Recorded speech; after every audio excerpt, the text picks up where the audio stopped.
Hello and welcome to this episode of Macro Sutra. I'm TCA Sharad Raghavan, Deputy Editor at ThePrint.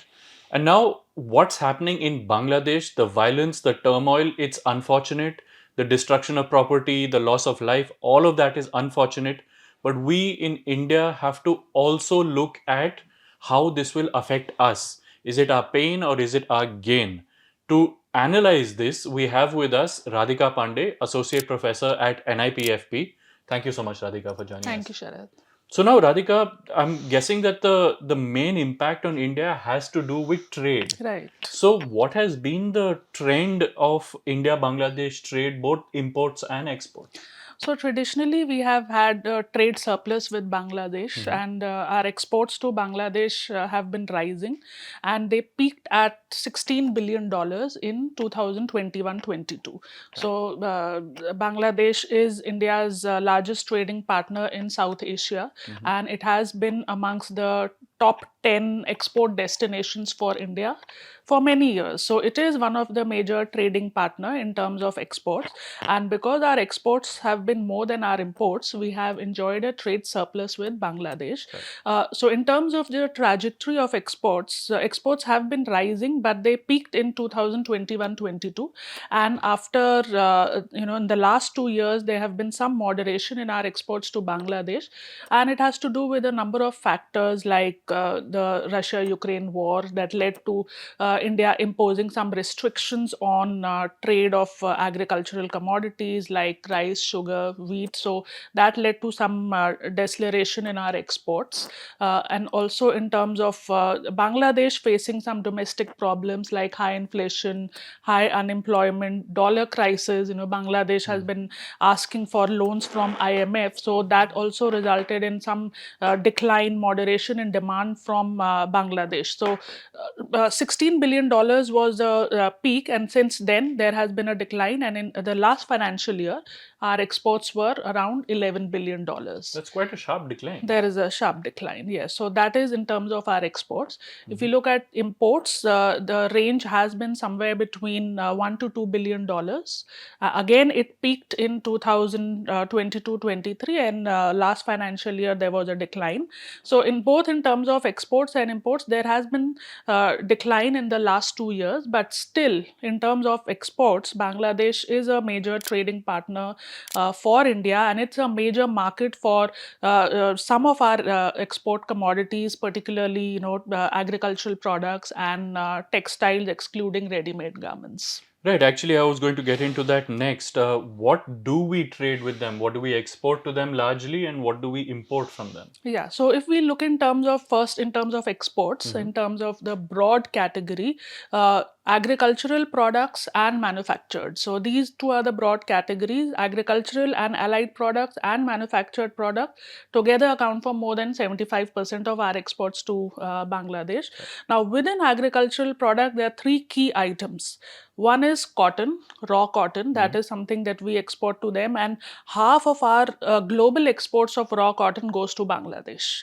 So if there Okay. is a hit, if there is a political turmoil in Bangladesh, if there is a disruption, then that will impact our exports, because Bangladesh is a major market for raw cotton, and including the waste raw cotton.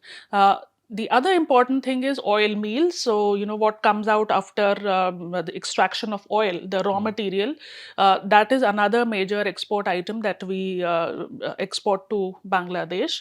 And again, Bangladesh is our top exporter of both cotton, raw cotton, and oil meals. And then spices. So, these are the three commodities within the agricultural and allied product. We also export vegetables, we also export rice, wheat, but again, the share is lower. These are the three broad items within the agricultural products, Okay. namely cotton, raw cotton, spices, and oil meals. Now, coming to manufactured products, the main item is textile, excluding ready-made garments. So that is like Right. yarn. Okay, so yarn is one of the major item that we export to Bangladesh, and we are exporting. Bangladesh is our second most important market after the US for export of textiles excluding ready-made garments. So Okay. if you look at the value chain of textile, ready-made garment is at the final end. Yeah, it's the last. Yes. First you have the fiber, then it is there is spinning, there is weaving, then there is fabric, then that is processed, and then there is ready-made garment. So there are these steps. So we are the exporter of raw materials to Bangladesh. Right. And then Bangladesh processes, and it has, we can talk about, it has developed its expertise in apparel goods exports, and it has comparative advantage there. But in terms of the textile raw materials, the initial phases of the value chain, Bangladesh is our major export market, and what we are, what there are reports that Surat in Gujarat is one of the major exporter of fabrics, and that has taken a hit because this is the time when Durga Puja is approaching, festival season is approaching, so there is a lot of demand for fabrics designs, and that has taken a hit because of crisis. And there is crisis as I said, there are problems earlier also. There is dollar shortage, now there is closure, so that has resulted in delay in payments and all the consequent ramifications. Right. And so now, overall, Bangladesh in the world exports Yeah. is a small player, but there are particular sectors, as you mentioned, where it is quite dominant. Yeah. And those could see some disruptions due to the turmoil, right? And Right. that will have knock on effects. Yeah. So again, if we just talk in terms of imports, what Bangladesh is importing to us is apparels, because it is processing and then it is importing apparels to us.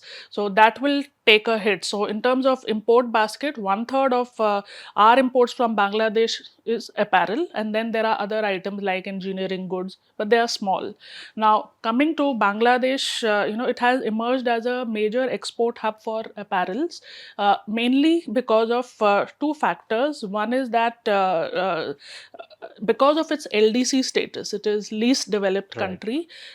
European nations provide duty-free access to LDCs other than the defense equipment. So there is a scheme called Everything But Arms.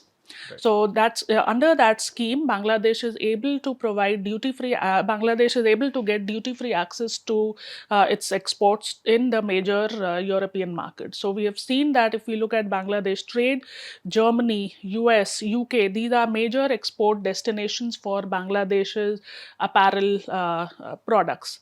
So in terms of the overall Bangladesh's export basket, more than 90% is textiles. And out of that, 85% is apparel. So that is the final end of the value chain. And Bangladesh has been exporting to us. Bangladesh is exporting to Western markets and so on. So one reason, as I mentioned, is because Bangladesh has the LDC status, and therefore it enjoys duty-free access to Western markets. So it has a competitive edge there. That is one where India loses because India doesn't get duty-free access. Right. That is number one. And second is the China Plus One strategy has also given an edge to Bangladesh. So there has been a diversification from China towards Bangladesh for import of apparel products. So in addition to that, Bangladesh has low labor costs, and it has the ability to produce in bulk, which is something that we lack. If we look at our economic survey this time, there is an entire discussion on textiles and what ails India's textile sector. And one of the main reasons that have been pointed out is that most of our textile producers, including apparel producers, are in the MSME They're sector. MSM, yeah, right. They cannot reap the advantages of economies of scope and scale, and therefore there is even if there is a bulk order, we cannot process that immediately. So there is a lot of talk about whether Bangladesh's loss can be India's gain. Potentially it can be, because if the crisis continues, if it is marred by political instability, the markets will look for alternate markets, and there India, Vietnam and Cambodia stand to gain. Okay. But how much we can gain, we have to look at our own structure of the textile value chain and what ails. One, as I mentioned, is MSME, the other is fragmented nature. So we have to overcome that. And the other important thing is what we export. We are exporting only 3% of our export basket is apparels. Right. Compare and contrast with Bangladesh, where it is almost 85% is apparel. So we have to diversify. We have to look at what is the demand. And there is greater demand for man-made fiber-based ready-made garments. And this is where we are not in the market. We are mostly exporting cotton-linked apparel. So there is a need for diversification. There is a need for enhancement of capacity and improvement in technology in order to reap the advantages that potentially we can have if the crisis in Bangladesh is protracted. Right, but just to get a little more idea on how important Bangladesh is in this ready-made apparel market, do we know how much the imports that we do of ready-made apparels, what percentage of that Bangladesh constitutes? Yeah, almost one third of our imports, what we are importing, almost one third of that is in terms of apparels of Bangladesh, which is in terms of if we talk in terms of global markets, it is almost 40%. So Okay. that is how important Bangladesh is to us in terms of import of apparel products. The other reason why it tends to gain is because it is able to import also cheap Chinese raw material. Right. It imports from India, it also imports from China. So all these factors give it an edge over the export of apparel products, and we are also exporting. And if we look at our exports, the exports have been rising. So almost one third of our import basket is constituted by ready-made garments from Bangladesh. So if we look at our export basket, it is much more diversified. We export agri products, we export textile raw material, we also export engineering goods to them. But when it comes to import, it is mostly concentrated in textiles and ready-made garments, and also one another item is jute. So these two items constitute our major item that we import from Bangladesh. It's much more concentrated. Right. But now you mentioned things that we need to do, but those sound like a little Long term, medium term yeah, or a long term. right. Is there anything that we can do in the short term to immediately take advantage of this opportunity that has been created? So there are all these estimates about that if there is a diversification, to some extent our exports will rise. uh, 25 to 30 billion dollars per month we can see. We do have the capacity, but in the long run, because there are other markets also, we have to compete with Vietnam, we have to compete with Cambodia, Right. who are also the potential gainers from this possible diversification from Bangladesh. So in order, we can have short term benefit, but in order to take long term sustained advantage, we need to enhance our domestic capacity. And we have a window, because Bangladesh will be losing its LDC status in 1 or 2 years. So then Bangladesh will also be competing with emerging markets. So we do have time, but this is an opportunity to review the factors that ail India's textile exports, because we are one of the major exporter, and this is the time to review what ails and what constrains our exports and what we can do.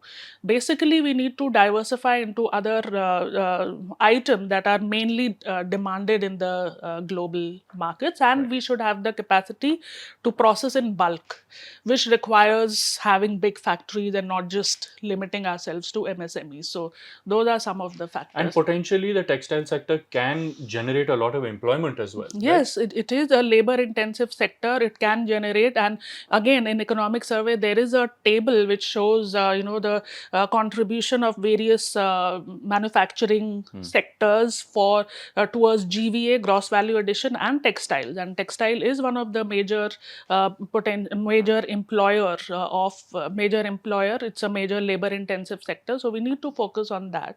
So that's very very important. And the other is what Bangladesh has an advantage is in terms of leaner labor laws and in terms of labor costs. So a lot of our producers have actually shifted base to Bangladesh to take advantage of those fundamental comparative advantage factors. So those will also suffer. There is a talk about free trade agreement since the end of last year that will potentially take a hit due to these. So it's not that Bangladesh is not an important trading partner. It is, particularly for our agri markets. It is a very important trading destination. And given that we have our harvest for kharif crops is approaching, Right. so this is a time when we need markets. Right, and now you mentioned some of our competitors like Vietnam, and so regarding that, we have a question from the audience. Sankalp says that I'm assuming that you see an opportunity in the ready-made garment sector, and he's right. Don't you think Vietnam is more likely to reap benefits than us?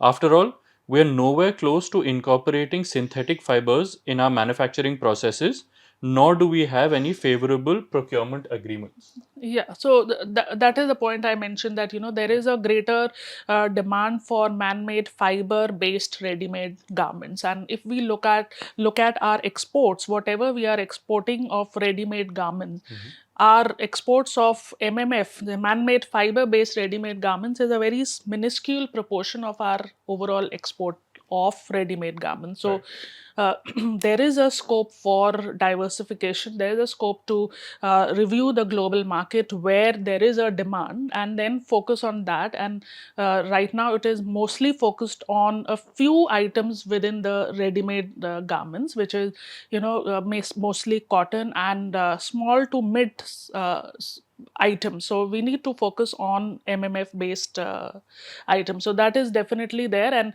if we do not, then he's right that Vietnam will take an edge and other markets will take an edge. So there is a need for diversification and there is a need for complete review of the market, harmonization, labor laws. A lot of things need to be done towards making us more competitive in the textile market. But definitely there is a window of opportunity here. Okay, so there you go. Bangladesh is an important trading partner of India. Just because they're a smaller country doesn't mean they aren't significant in our trade landscape. We have a trade surplus with them, but the thing is that the opportunities that are being created due to the turmoil that's happening right now in Bangladesh have to do with areas where India is not particularly strong right now. So there's a lot of work we need to do, especially to do with ready-made garment exports. First, we need to kind of scale up. The sector is mainly focused around MSMEs. We need to help them scale up so that they can start exporting to the world at scale. And the second is that we need to diversify what we're exporting. Right now, it's too concentrated on cotton exports.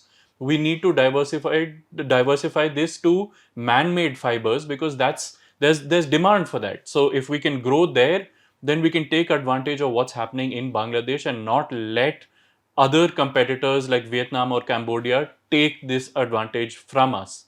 So there is work for us to do. I mean, there is an opportunity and there's work for us to do, but whether we can take advantage, we'll have to wait and see. But on that note, that's all from us. Thank you so much for watching.